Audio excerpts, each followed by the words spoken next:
A shooting star crashes on Earth, and a hideous blob emerges. It creeps and leaps, it glides and slides, it's also unstoppable. Weapons, fire, extreme temperatures, no matter what you throw at it, it just regrows and continues its rampage. Its expansion is breathtaking. It doubles in size every hour, but there's one opportunity. After each hour, it goes to sleep, forming itself into a flat triangle and resting for a few minutes before it begins eating and growing again. Your only chance to save the planet involves a satellite mounted nanovision ray that can cut through the blob. When the blob is active, it heals itself within seconds.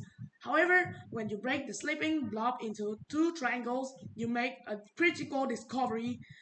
The acute triangle portion, with all angles less than 90 degrees, is inert. It never wakes up.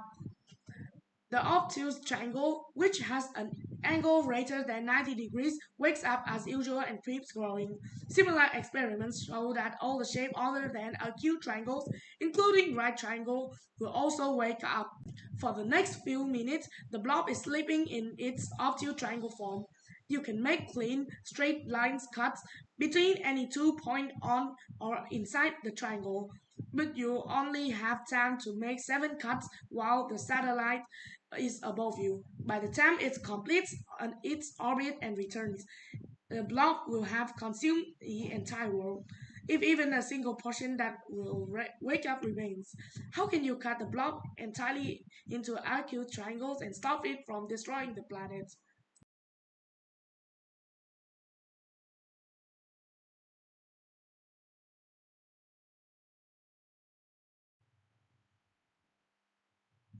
While this seems doable at first, there are hidden difficulty when it comes to avoiding obtuse and right angles.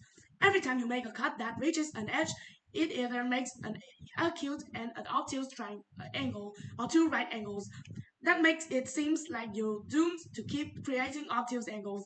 But as with so many of life's problems, we can look to pizza for inspiration. Imagine squaring off the outside of a pizza so that instead of a circle, it's an octagon. When we cut it into slices, each of the 8 triangles is acute. This works with larger polygons too. Importantly, it also works for some polygons with fewer sides, including heptagons, hexagons, and pentagons. That's good news. Because if you cut off the sharp corners of the block triangle, the pentagon is exactly what you will be left with. And just like pizza, you can cut the block pentagon into 5 acute triangles. That's 7 cuts. And it renders the block completely inert. You'll save the day. Now you just need to figure out what to do with all of these giant, particularly indestructible triangles.